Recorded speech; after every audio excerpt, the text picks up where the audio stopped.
नमस्कार। बुलेटिन में आपका बहुत बहुत स्वागत है। मैं हूं आपके साथ दीपिका ओझा। चलिए शुरुआत करते हैं बुलेटिन की बड़ी खबर के साथ। रायपुर से बड़ी खबर सामने आ रही है, जहां पर आपको बता दें कि बिलासपुर में मुख्यमंत्री भूपेश बघेल का युवा भेंट मुलाकात कार्यक्रम बतराई इंडोर स्टेडियम में ये कार्यक्रम का आयोजन किया जा रहा है, जहां पर मुख्यमंत्री सीधा युवाओं से संवाद करेंगे और युवाओं से बातचीत करेंगे। इस दौरान सरकार की उपलब्धियों और आकांक्षाओं पर भी बात की जाएगी। साथ ही साथ युवाओं से सरकार की योजनाओं का फीडबैक भी लिया जाएगा। तो बड़ी जानकारी, जहां पर सीएम का आज युवा भेंट मुलाकात कार्यक्रम, जिसकी घोषणा काफी दिन पहले कर दी गई थी, जिसका उद्देश्य सीएम का सीधे युवाओं से जुड़ना था और योजनाओं और सरकार के किए गए कामों पर उनका फीडबैक लेना और उनकी राय जानना था। और इसी के तहत कार्यक्रम का आयोजन हो रहा है।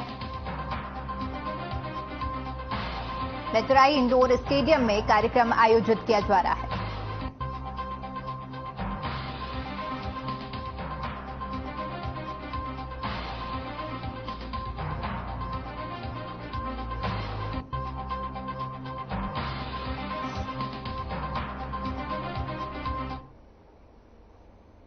वहीं मुख्यमंत्री भूपेश बघेल ने लोक निर्माण विभाग के अधिकारियों को बारिश खत्म होने के तुरंत बाद सड़कों की मरम्मत कराने के निर्देश दिए हैं, जिससे लोगों को और दिक्कतों का सामना न करना पड़े। मुख्यमंत्री बघेल ने कहा कि आम जनता के सुविधा के लिए सड़कों के अधूरे कार्य, सड़कों की मरम्मत और नवीनीकरण के कार्य में किसी भी तरह की लापरवाही नहीं होनी चाहिए। मुख्यमंत्री ने कहा कि राज्य में सड़क निर्माण के कार्य में लगी सभी एजेंसियों को आपस में सामंजस्य बनाकर तेजी से काम करना चाहिए। वहीं समीक्षा के दौरान रायपुर शहर के 4 अहम कार्यों की भी जानकारी ली। इसमें तेली बांधा में फ्लाईओवर का निर्माण, शारदा चौक में तत्यापारा चौक तक सड़क निर्माण, अटल एक्सप्रेसवे से वीआईपी रोड निर्माण और खारून रिवर फ्रंट के निर्माण कार्य शामिल हैं। वहीं सीएम ने खास तौर पर शारदा चौक से तत्यापारा चौक तक निर्माण और भूजल अर्जन प्रकरण समेत लगभग 137 करोड़ रुपए की लागत से बनने वाली 510 मीटर लंबी सड़क को लेकर अधिकारियों को निर्देश देते हुए जल्द ही इसका कार्य पूरा कराने की बात कही।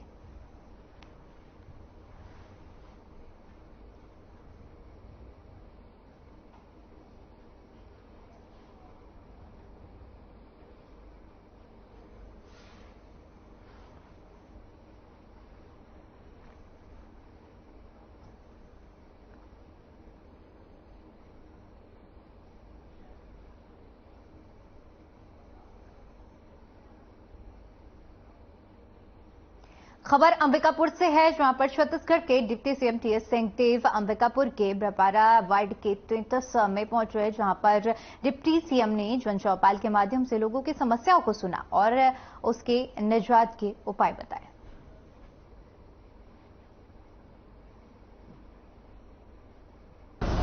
लोगों से सबसे प्रमुख तो मिलने की एक बात है, काफी गैप हो जाता है, उसमें मुलाकात नहीं हुई। मिलने के अलावा जो काम चल रहे हैं उनकी जानकारी देना और लेना, काम जो चल रहे हैं नीचे तक पहुंच रहे हैं कि नहीं, लोगों को क्या उससे राहत है, क्या राहत नहीं है, उनकी क्या समस्याएं हैं। एक अंदाज लगता है कि शहर में क्या स्थिति है। कहीं नाली की दिक्कत आएगी, कहीं रोड की दिक्कत आएगी, कहीं पानी सप्लाई की दिक्कत आएगी। बड़ा पिक्चर ठीक है, लेकिन छोटे में जाते हैं तो 2 घर, 5 घर, 10 घर, ये किसी न किसी सुविधा से वंचित रहते हैं। 1000 लोगों को मिल रहा है, लेकिन 50 लोगों तक नहीं पहुंचा कोई चीज। उसको देखने या ऐसे जाते हैं, वो बातें सामने आ रही हैं। ज्यादातर क्या समस्या नजर आ रही है पब्लिक के द्वारा मांग जो कर रहे हैं? कठिन होता है हल करना, वो व्यक्तिगत समस्या होती है। नौकरी चाहिए, रोजगार चाहिए, व्यक्तिगत समस्याएं ये कठिन हो जाती हैं। आपस के कहीं झगड़े हैं, परिवार में झगड़े हैं, तो उनको सलटाना कठिन हो जाता है। कोई किसी का घर नहीं बनाने दे रहा, कहीं कोई दूसरा विवाद जमीन को लेके हो गया, तो ये व्यक्तिगत समस्याएं कठिन रहती हैं। फिर भी उसका जायज रास्ता जो न्याय में सही हो, नियम से अनुरूप हो, उनके पक्ष में हल हो जाए तो अच्छा रहता है। और नौकरी इत्यादि की जो बात आती है, ये कठिन रहता है।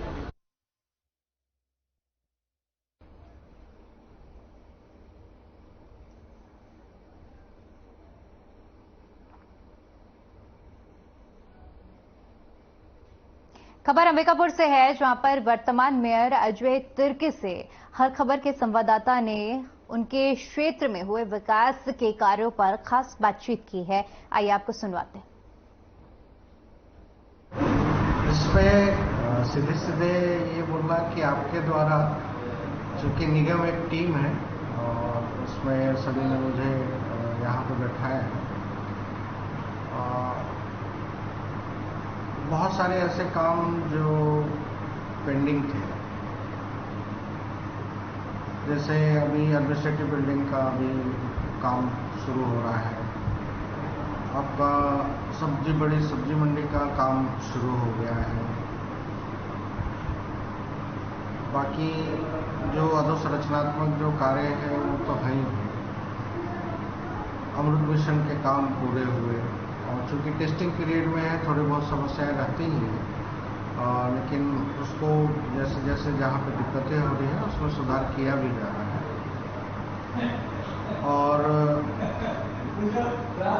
ट्रांसपोर्ट नगर के लिए भी हम लोग काफ़ी पुरजोर तरीके से कोशिश कर रहे हैं। जो ज़मीन का डिस्प्यूट था उन सब चीज़ों को भी शासन के द्वारा और राजस्व विभाग के द्वारा जो चीज़ें थे उसको सॉर्ट आउट करके उसे भी हम लोग उम्मीद करते हैं कि इस बीच में हम लोग पूरा कर लेंगे।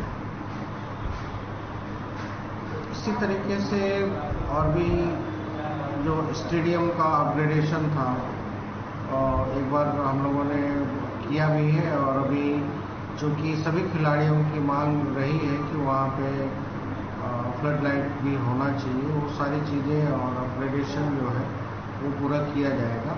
इंडोर स्टेडियम हम लोगों ने पूरा करके अभी लोकार्पित करवाया है। महामाया जी का जो पूरे सम्मानित नागरिकों के मंशानुसार वहाँ पे गेट बनना था, उसे सैंक्शन करा के और उसका भी काम अभी पूरा शुरू होने वाला है।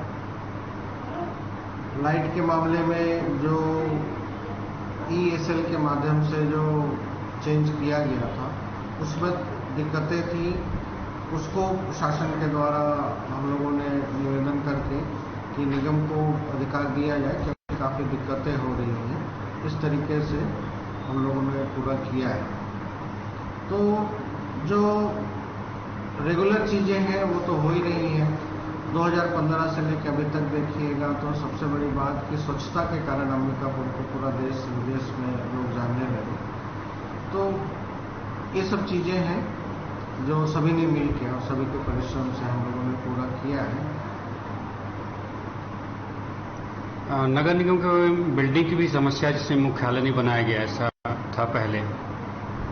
उसका काम भी जैसे कि अभी टेंडर खुल भी गया है, वर्क ऑर्डर होगा और तुरंत उसका काम शुरू कर दिया जाएगा।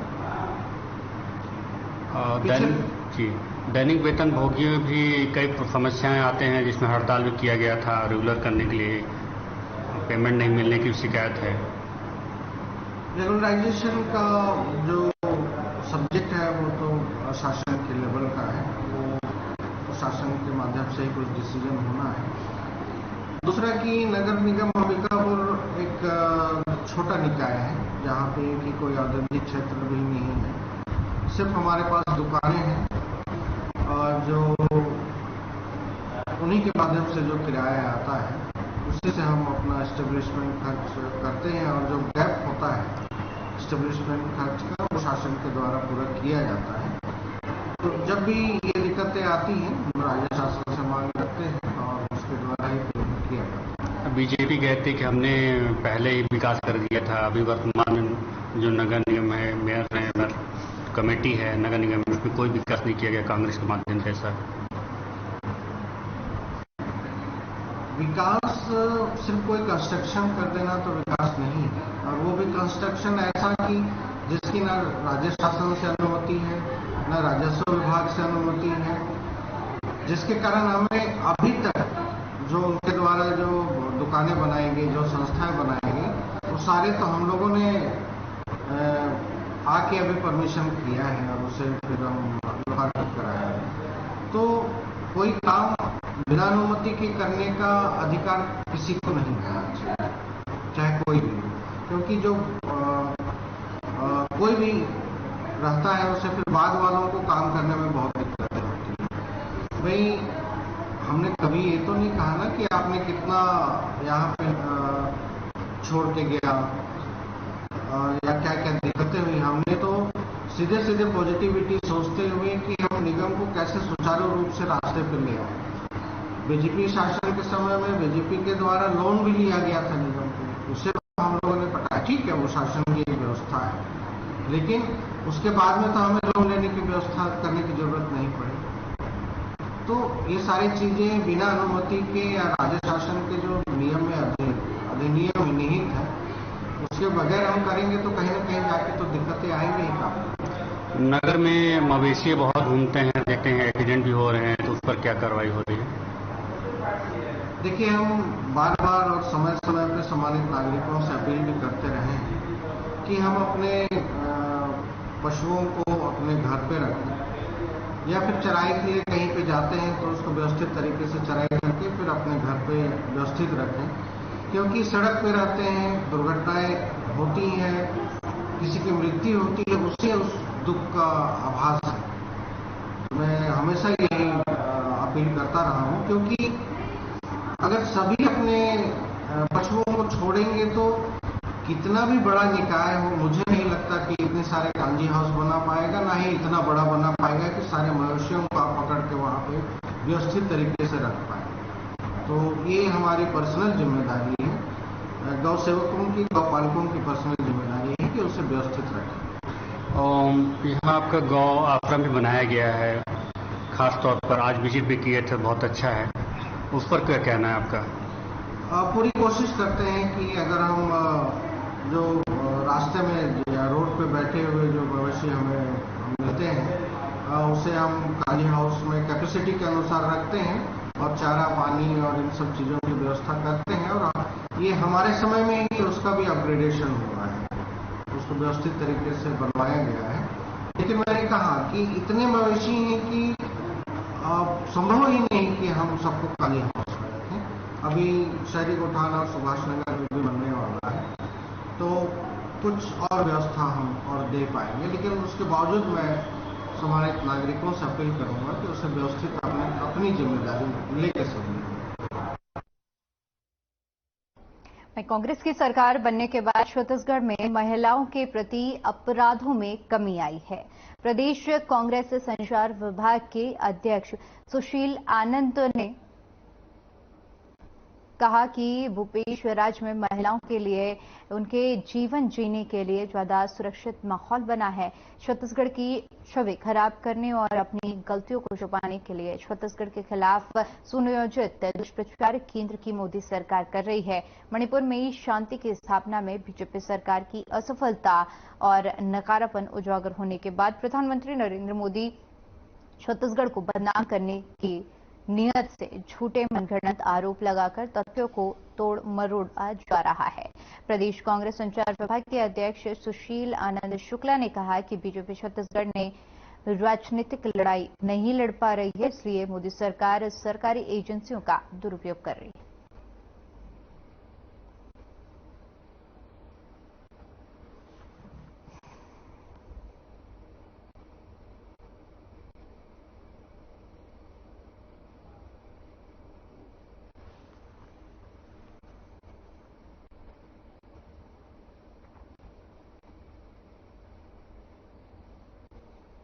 वहीं आम आदमी पार्टी इन दिनों पूरे छत्तीसगढ़ में परिवर्तन यात्रा निकाल रही है और इसी कड़ी में आम आदमी पार्टी ने सरगुजा में भी परिवर्तन रैली निकाली, जिसमें नेताओं ने वर्तमान सरकार पर कई आरोप लगाए हैं।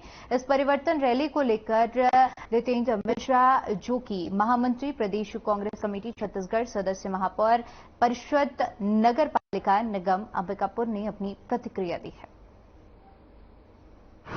कुछ नहीं कहना है, वो भ्रष्ट सरकार मान रहे हैं। मनीष सिसोदिया उनके दिल्ली के मंत्री जेल के अंदर में है और छत्तीसगढ़ में वो भ्रष्टाचार की बात कर रहे हैं। केजरीवाल पर जांच तलवार लटकी हुई है, वो भ्रष्टाचार की बात अंबिकापुर में आकर कर रहे हैं और अभी ठीक चुनाव के पहले आकर के उनको भ्रष्टाचार दिख रहा है। यदि इतनी ही जागरूकता थी तो 15 साल जब रमन सिंह की सरकार थी उस समय कहाँ थे ये? अभी 5 साल कहाँ थे? अभी अचानक परिवर्तन यात्रा करने आए, अच्छी बात है, राजनीति करना चाहते हैं तो अच्छी बात है। और उनका अपना विचार है, वो बोल रहे हैं भ्रष्टाचार, तो भ्रष्टाचार तो पहले अपने ही इसमें देख लें, जो ईमानदारी के नाम पे डंका बजाते हैं और उनके भी मंत्री जेल में हैं। नरवा गुरुवाबाड़ी को लेकर विशेष तौर पर बयान दिया गया है कि ये बहुत ही भ्रष्टाचार हुआ है और 1 लाख के, जिसमें बीजेपी हो चाहे किसी का भी हो, कांग्रेस का, 1 लाख के ही काम में 10 लाख का वो करते हैं, शो किया जाता है। इस पर भी आरोप लगाते हैं और पूरा भ्रष्टाचार को कह रहे हैं। और उन्होंने कहा कि हमारी सरकार बनेगी तो भ्रष्टाचार मुक्त बनेगी।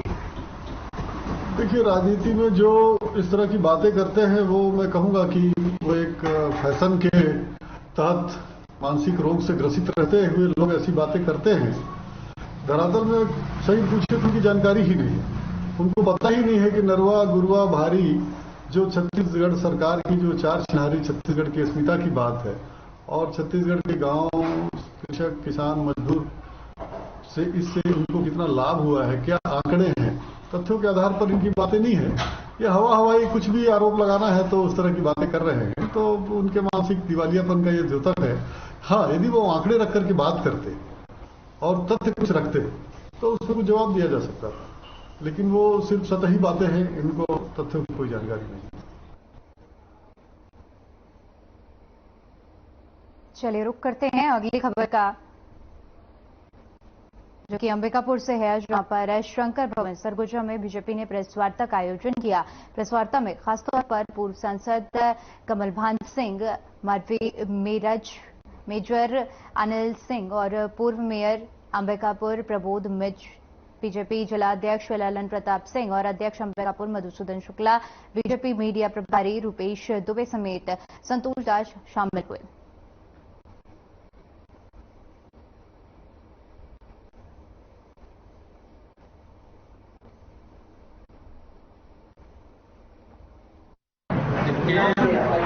पूरे प्रदेश में इनका लगभग 9,000 प्रोग्राम संचालित हैं। इनके रिकॉर्ड में 9,000 और 200 इनका गौठान है, उसमें लगभग 4,000 गौठानों में गए और कहीं इनका गौठान हम लोग को नहीं दिखा। कहीं न कहीं एकाध गौठान शहर के किनारे जो रहता है उसमें अधिकारियों को, मंत्री को जाकर दिखा देते हैं। खाली वही इस गौठान से पूरे प्रदेश पंचायत के सरपंच और सचिव इतना परेशान है कि वो बेचारे कर्ज से लदे जा रहे हैं। विगत दिनों में इनके जो पूरे प्रदेश में लगभग 9,948 गौठान जो संचालित है, इन गौठानों में हम सब लोगों ने मिलके, पूरे प्रदेश के भारतीय जनता पार्टी के लोगों ने मिलके वो पोल्को पोल, जागो गौठान पोल्को पोल योजना बनाया था और पूरे प्रदेश में गौठानों में जाके इनकी सच्चाई को जानने का प्रयास किया और जनता के सामने वास्तविक स्थितियों को रखने का प्रयास किया था। इस बारे में पहले भी कुछ थोड़ी बातों पे चर्चाएं हुई है, लेकिन जो इस पूरे रोल में, जो पूरे प्रदेश में जो जांच हुई, इसके जो आंकड़े निकाले गए और इसमें लगभग 5,000 के करीब गौठानों का और उसमें सैंपल के रूप में सब लोगों ने पूरा जांच किया और उसमें जो बिंदु निकल के आई, वो जो आंकड़े वो लोग बताते हैं गौठानों के निर्माण में, उन आंकड़ों को 1,300 करोड़ रुपए का जो ये आंकड़े आए और वो यदि हम उसको गौठानों में बांटते हैं तो लगभग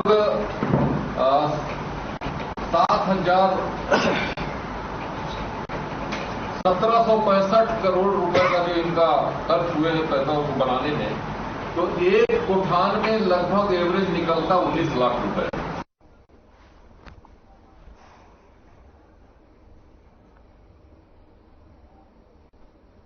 राष्ट्रीय राजमार्ग संख्या 30 जो कि कोंडागांव से होकर जाती है, जहां पर सड़क किनारे नाली न होने से आए दिन कोई न कोई दुर्घटनाएं देखने को मिलती हैं।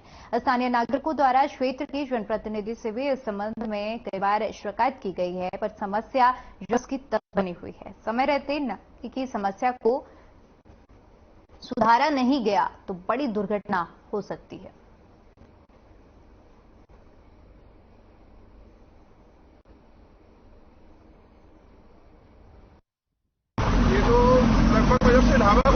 सारी जगह नाली है ही नहीं है। हर साल बारिश में गड्ढा हो जाता है, उसके बाद फिर लिपा पोती करते हैं, हर साल फिर गड्ढा रहता है। पानी निकलने का कोई साधन नहीं है और आए दिन कोई ना कोई स्कूटी से कभी कार घुस जाती, कार का टायर फट जाता है। ये रोज का तमाशा है। क्या चीज की आवश्यकता है यहाँ पे? यहाँ नाली निर्माण की बहुत ही आवश्यकता है। बस दिए ना, विधायक महोदय को दिए हैं और नेशनल हाईवे ऑफिस कांकेर में दिए हैं, केसकाल नगर पंचायत में दिए हैं, लेकिन अभी तक कोई कार्रवाई नहीं हुई।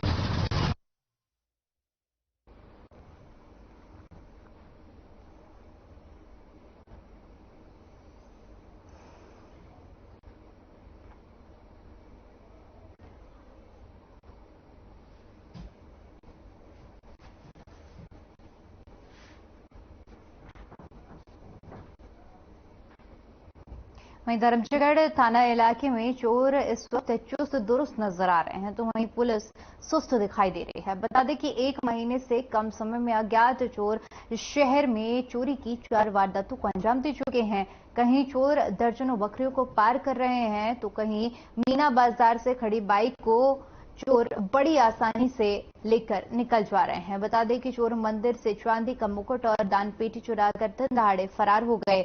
लोगों के मुताबिक पुलिस अज्ञात चोरों को पकड़ना तो दूर, अब तक इस संबंधित मामले में उनके हाथ एक सुराग तक नहीं लगे हैं। ऐसे में धर्मजयगढ़ पुलिस की सक्रियता और गश्ती पर सवालिया निशान लग रहे हैं।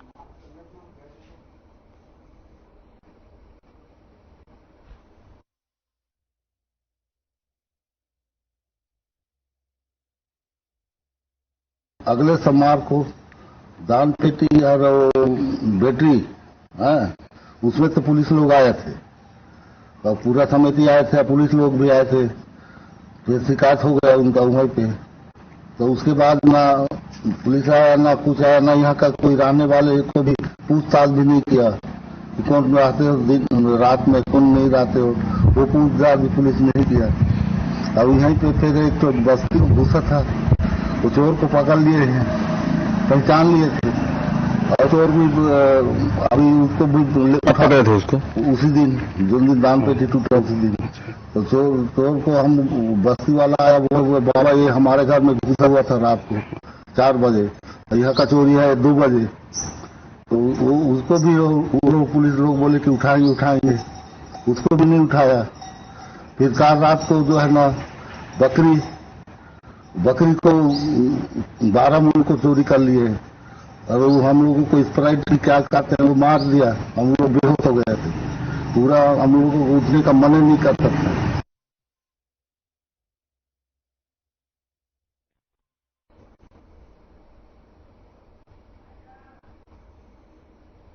चलिए फिलहाल के लिए इस बुलेटिन में इतना ही। बाकी तमाम बड़ी खबरों के लिए बने रहिए हमारे साथ। नमस्कार।